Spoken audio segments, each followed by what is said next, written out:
Les voy a contar una historia muy corta con un final feliz. Había una vez un niño que aprendió a jugar ajedrez antes de aprender a leer y a escribir.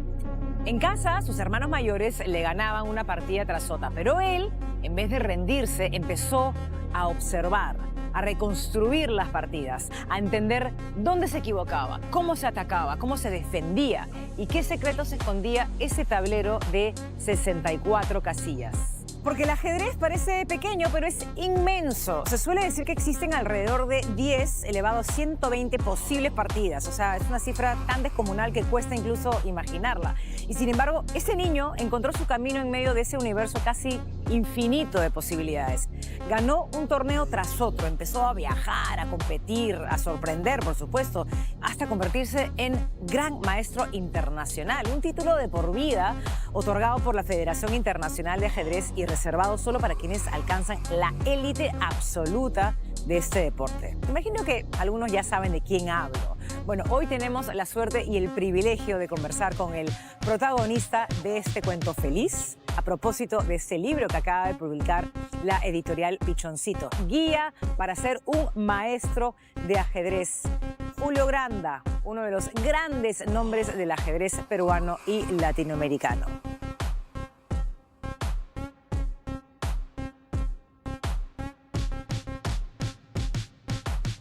Leía el otro día, Julio, muchas cosas sobre tu vida, tu trayecto, tu maravillosa experiencia como gran maestro. Y entre las cosas que leí, me gustó leer a Leoncho García, que decía que si personas de Hollywood conocieran tu vida, harían una película que sería una maravillosa historia que contar. ¿Qué opinas de eso?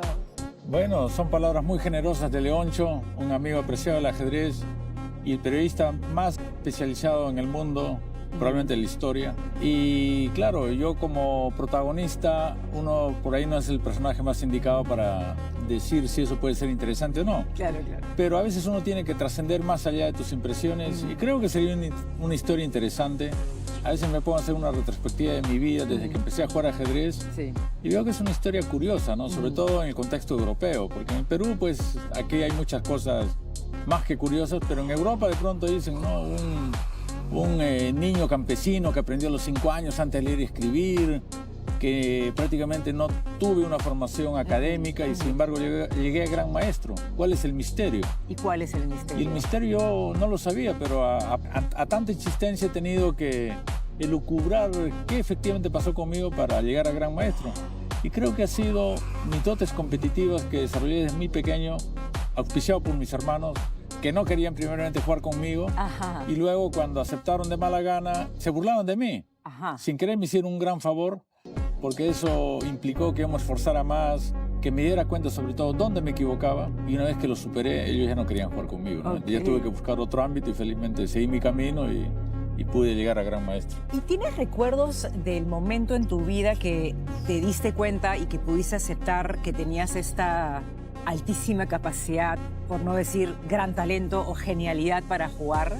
Es curioso, pero yo aprendí a jugar ajedrez de una manera natural, por observación primeramente, y en una edad en que no sabía leer ni escribir, de tal manera que se puede decir que el ajedrez es una especie de lenguaje materno para mí.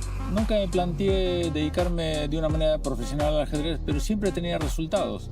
Y esos mismos resultados me empujaban a seguir en el ajedrez, hasta que ya me di cuenta de que cuando empecé a viajar al extranjero, todos hablaban de sí, este muchachito, ¿de dónde salió, no? Y claro, eso también me animaba, empecé a ganar torneos internacionales, hasta que conseguí el título de gran maestro y ya ese título te permitía vivir el ajedrez, sobre todo en Europa, donde por excelencia es el lugar más apropiado para desarrollarte. ¿Intentaste vivir un periodo en Europa que acabas de volver?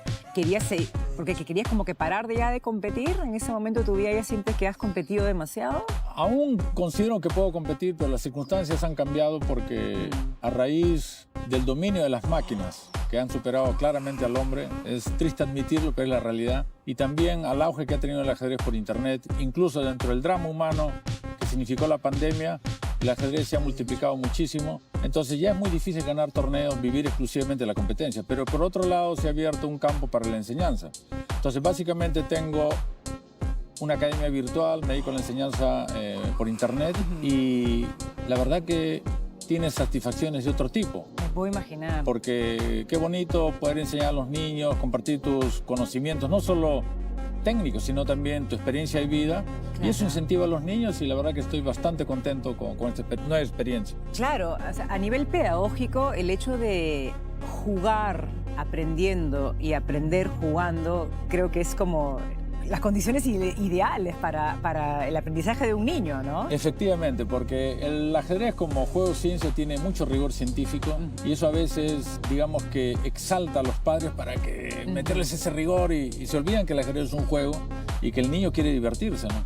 Yo nunca perdí esa esencia. Ajá. Incluso uno de los factores por los cuales no tuve una formación académica, ni quise tenerla tampoco, es que yo siempre buscaba lo nuevo, siempre buscaba explorar mis propios caminos y eso me dio un estilo bastante original que en algún momento me sirvió, pero no en estos tiempos donde la máquina lamentablemente es la que está reinando. Hablemos de la guía.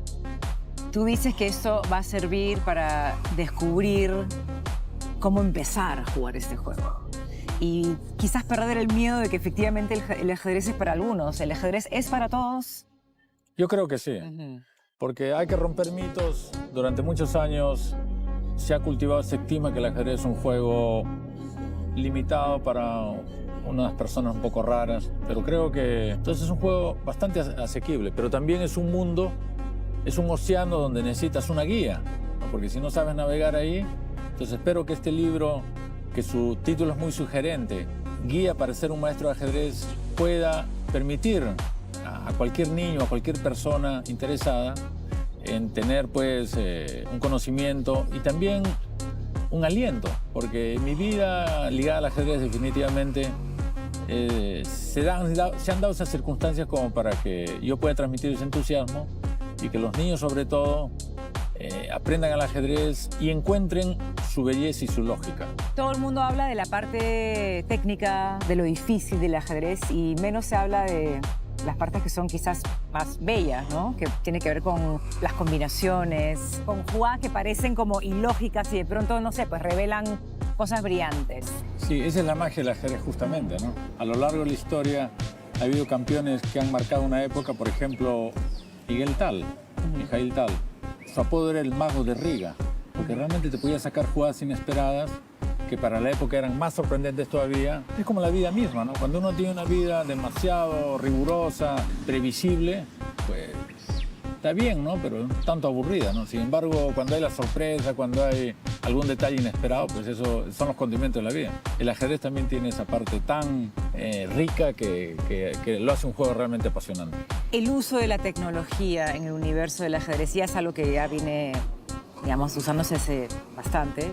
Entiendo que en la pandemia hubo una proliferación enorme con esta plataforma de chess.com y demás, pero hoy en día la competencia se ha vuelto muy a través de las pantallas y al menos desde donde lo veo yo se pierde algo que debe ser muy especial, que es tener a la persona al frente, sentir su energía, mirar su gesto y hay todo un lenguaje ahí que es parte de la misma competencia y de la observación que te obliga a tener el ajedrez, ¿no? Que no está con las computadoras, de ninguna manera. Sí, felizmente en el ajedrez aún tenemos esa emoción de competencias presenciales, si bien cada vez hay una tendencia a hacerlo por internet, pero todavía se mantiene ese llamado ajedrez clásico, porque hubo un momento de inflexión cuando en el siglo pasado Garry Kasparov, siendo campeón mundial, fue derrotado por un potente programa de la IBM Deep Blue. Y a partir de ahí la preponderancia en las máquinas es claramente notoria. Cualquier programita actual le daría una paliza al número 1 del mundo. Y eso, claro, tiene diferentes interpretaciones. Yo creo que nunca debemos perder el contacto humano, pero en el ajedrez creo que tenemos otro mensaje. Es un juego que es una pausa, ¿no? Una pausa a toda esta vida tan acelerada, un pensamiento lógico que necesariamente tienes que tener para tener un buen desempeño en el juego. Y creo que esas pequeñas virtudes ya son una tremenda contribución del ajedrez a esta sociedad tan acelerada y cada vez menos humana. Hablemos de momentos así como absolutamente cumbres en tu carrera en la competencia con algún otro gran maestro. Sí, justo el año 86 yo había conseguido el título de gran maestro y fui convocado por la Federación de Ajedrez para representar al Perú en las Olimpiadas de Dubái, Emiratos Árabes Unidos. Me enfrento a Garry Kasparov, sin saber en el sentido de que no me lo esperaba. Porque en una Olimpiada puedes saber en realidad con poca anticipación quién es tu rival. Y la sensación de enfrentarte a un jugador que está considerado por muchos dentro de los mejores de la historia, si no el mejor, 20 años número 1 del mundo. Entonces fue pues una experiencia bastante impactante porque obviamente yo quería ganarle, ¿no? Claro. Pero tienes que asumir humildemente de que por algo era el campeón mundial. Ya. Sentí una frustración sobre todo por no haber hecho una buena partida. Incluso entraron en acción otros factores. Yo no me esperaba que él tuviera un comportamiento que lindaba con lo ético, pero sin embargo, pues en el tablero tú no puedes poner pretextos, porque cada quien expone sus ideas y tienes que reconocer que él te superó.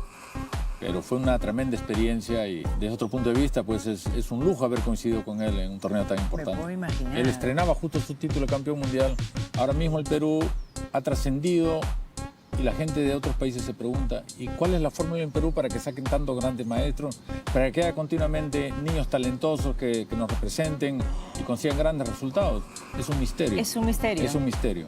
Pero sí, el Perú está acreditado como uno de los lugares donde más talento para el ajedrez hay. El ajedrez realmente puede cumplir una función importante en el desarrollo integral de nuestros niños y jóvenes.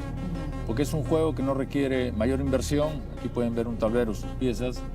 Un libro para guiarse mejor. Es un juego que es accesible para todos, es súper inclusivo porque pueden jugar hasta personas discapacitadas, incluso invidentes. Es un juego que realmente rompe todas las fronteras. Yo, que soy absolutamente ignorante en esto y siempre me he pasado un montón de tiempo pensando, algún día aprenderé. Lo siento como... Ahora con el libro no hay excusa.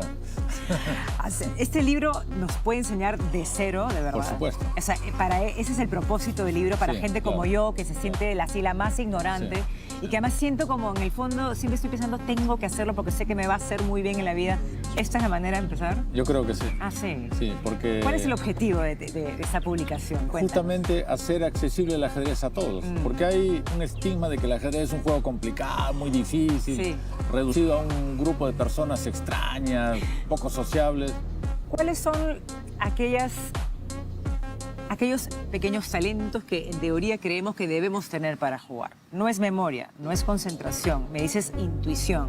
¿A qué te refieres? Sí, la intuición es un tanto misteriosa, pero que se desarrolla obviamente cuando uno va adquiriendo ciertos patrones, incluso de una manera inconsciente, y que en momentos determinados aparecen. Y para eso obviamente hay que aprender con lógica, con la lógica tan importante que tiene el ajedrez. Porque justamente esa es la ventaja del ajedrez en comparación con otros juegos, que tú tienes que proponer una jugada y no solamente tienes que ver desde tu perspectiva, sino desde la perspectiva del contrario. Obviamente tratando de que esa perspectiva esté guiada no por cuestiones que te puedan favorecer, sino por lo que manda la posición. O sea, tiene que ser un cálculo objetivo. Y eso establece una especie de diálogo de la razón.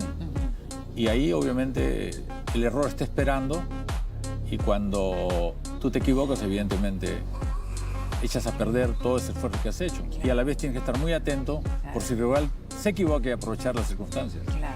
Muchas veces cuando se habla de ti, como también de otros grandes maestros, se usa la palabra genio. No sé cómo lo sientes tú, cómo percibes tú esa etiqueta. Hay cierta exageración en llamar a alguien genio. Si bien en el ajedrez necesariamente tienes que tener unas cualidades, en mi caso desde pequeño fueron un tanto extraordinarias, pero creo que genio ya es algo, son palabras mayores, ¿no? Lo que sí reconozco es que he tenido una predisposición natural para jugar ajedrez, porque lo aprendí justamente antes de leer y escribir. En el ajedrez expresas tu pensamiento y hay una armonía en las piezas, porque es un juego individual, pero tú tienes que ponerte como una especie de director de orquesta, como que tienes que estar pendiente de que todas tus piezas tengan una buena correlación. Y eso realmente es muy, muy emocionante en una partida. Ahí está la musicalidad. Sí, no, y justamente hay tres disciplinas que tienen una relación muy estrecha, que son las matemáticas, la música y el ajedrez. Y eso está demostrado. Sigue siendo el ajedrez un juego mayoritariamente masculino, ¿no? Hay pocas más mujeres. Creo que son 1 de cada 10 jugadores en el mundo son mujeres, ¿no? En el Perú hay figuras importantes, está Daisy Cori, pero ¿por qué crees tú que todavía hay tan pocas mujeres en el ajedrez competitivo? ¿Es un tema de oportunidades o de repente estimulación temprana? De todo un poco, pero felizmente esa brecha se está cortando. Y uno de los motivos probablemente sea la misma historia, ¿no? A lo largo de la historia las mujeres han estado más relegadas, hay muchos prejuicios machistas todavía.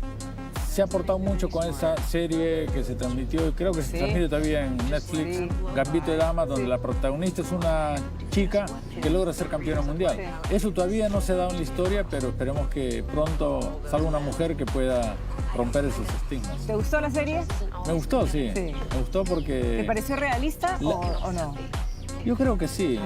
En una entrevista que hiciste en el Hey Festival de Arequipa dijiste que el ajedrez es un intento de encontrar la verdad. A mí me encantaría saber a qué te estabas refiriendo.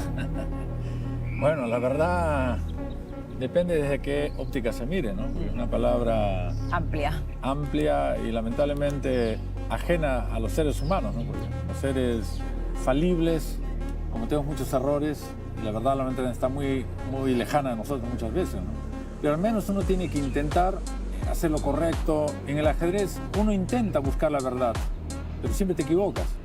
Entonces, de alguna manera, es una orientación a la vida, porque si bien no podemos alcanzar la verdad, al menos podemos intentar buscarla y tener esa orientación para hacer las cosas lo más correctas posible.